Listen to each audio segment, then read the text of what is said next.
Okay, welcome again, guys. Sensei Shukri Hamid today, and I'm today here with the global investor Johan Hamid, and we have another explosive discussion for you because this revolves around what you guys like, which is cars, right?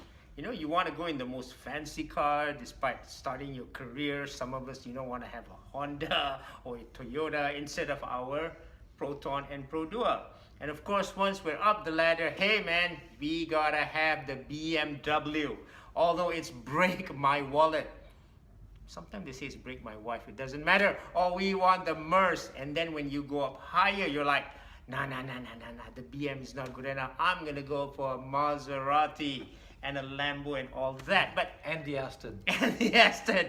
But as Malaysians go by, you all know we borrow money for cars, right? I mean, I haven't heard of someone buying cash in Malaysia, but when you talk about a car loan, of course the car company comes to us with a very attractive offer, 5 years, 7 years, 9 years. In fact, no one takes a 5-year loan anymore. They take 7 to 9, and then you have Volvo down there giving very attractive offers. So should we fall into this trap? Is it a good value?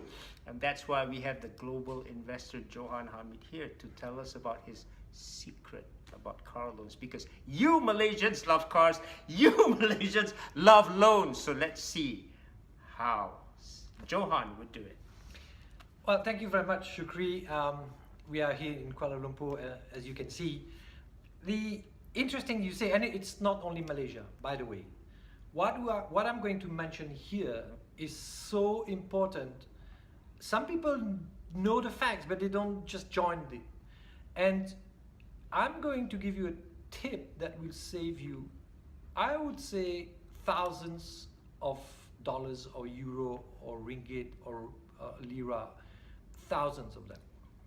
So this is how it works. You think it's normal to borrow money to buy a car. It is in most countries, it's acceptable, and people have no other choice because they have not saved. What they don't see, and what I think you're going to get it very soon, what is they don't see when you do a car loan, it has a whole impact on your whole credit history. Yes. And it has a direct impact on how much you're going to pay for the next asset you buy. I'll give you a good example. Let's say you own your own house, you have some money, you have a car loan, and you're paying, let's say 700 euro for your house. And then let's say you have the car, and you didn't buy not even a BM, but you bought a normal car, and you're paying anywhere between 300 and 500, depending on the deal, how many years, and the cost of the car. Now, what people don't realize is that the loan for the property that you have is for 20 years. The car is for 5 years or 3 years, usually 5 years. Now, let's say you have some savings on top of that and you say, wow, I'm going to be clever and I'm not going to pay the car cash, but I'm going to use that saving to buy another property that is going to be cash flow positive. Remember, meaning that is going to be the cost of the repayment will be lower than the rent. Okay, so that's a cash flow positive asset. So another apartment or another house. So here you go to the bank and you say, oh, they will ask you how many loans you have. And then you say, oh, I have one loan, I have my house. Then they will ask you, what about the car? Oh yeah, I have a car. And how much are you paying? So what they do, they will add your 2 payments. Oh no. So one payment is, let's say, we said 700. The other one is, let's say, 300. So it's 1,000. So now you're already 1,000. So if your salary is 3,000, generally speaking, in Europe, you can't get any more loans. It's impossible. It depends which country. That's true. So because of that silly car borrowing, you can't purchase a real asset. I get it? Yeah, I get it. Yes. I repeat. We wanted the car. Because I repeat. So you have a loan for your house of 700. Then you have a loan for the car at 300. So that's 10,000. Your salary is, let's say, 3,000. you're stuck, because most of them will say a third. You can borrow a third of your income. So before getting a loan for a car, you have to think strategically. It might even be better to get the loan the next day of buying the second house. Of course, it has an impact, and it's much easier to get a car loan after. They might refuse it, but then what do you do? You keep your old car and you just go on, and you wait 3 years, and then you decide after 3 years. Awesome. What do you want to do? Awesome. One of the tricks that I've learned, and that's why I have a couple of motorbikes, is that once they reach the end, I keep them. And what I do, then you don't pay, you don't reimburse or whatever. So you keep that payment and do a saving. You transform it into your saving. So next car you have, once it's reaching the end after 3 years and 5 years, continue for a year or two. Keep that payment, keep it in the bank, not for long in Europe, keep it in cash or whatever, keep that sum and use it later. Correct. At the same time, if you want to go to second apartment or second house and you want to do an investment, then you go and say, well, how many loans do you have? Then they will tell you, oh, I have one loan. And the car, oh, it's fully paid.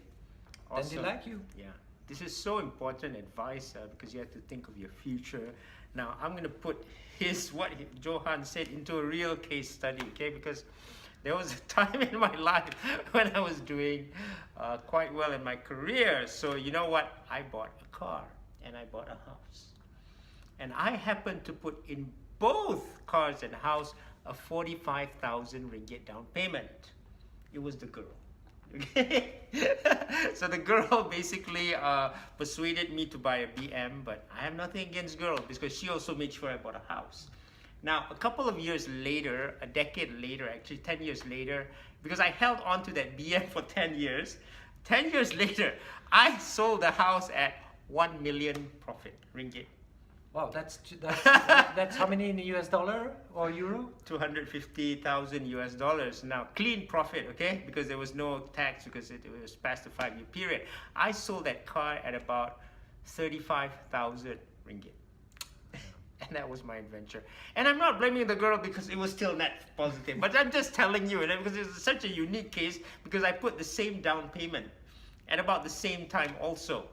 Now, you're right. The good thing about that, and this was purely accidental, okay? It wasn't through my planning. I just happened to take the housing loan first.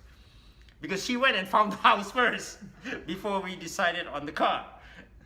So it wasn't planned, but yeah, that's amazing that how you think of things that happen to you. You might not realize it now. Now I'm encouraging you to listen to Johan's wisdom because 10 years it will make a difference. It'll make a difference. It'll make a difference. And my friends, at that time, you actually got a tummy, okay? So you want money at that time, your looks, you might wear thicker glasses like me, you might not be that hot at that time, okay? So you need to maximize your returns. Yeah. So you need to maximize the return, and really the lesson here, work on your credit history. Yes. The Americans are very good at that because they are very strict. They know, and they can go to websites, they type their name, they will see what is their credit rating. And the FICO score, right?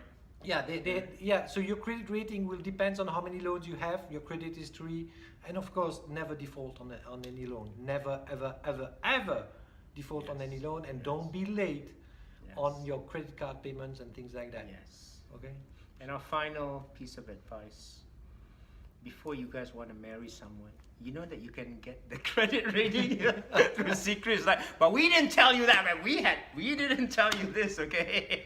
We want you guys to hook up very fast. We aren't going to be spoilers for that, okay? Okay, guys. See you. Take care, guys. Take care, guys. Bye. Bye-bye.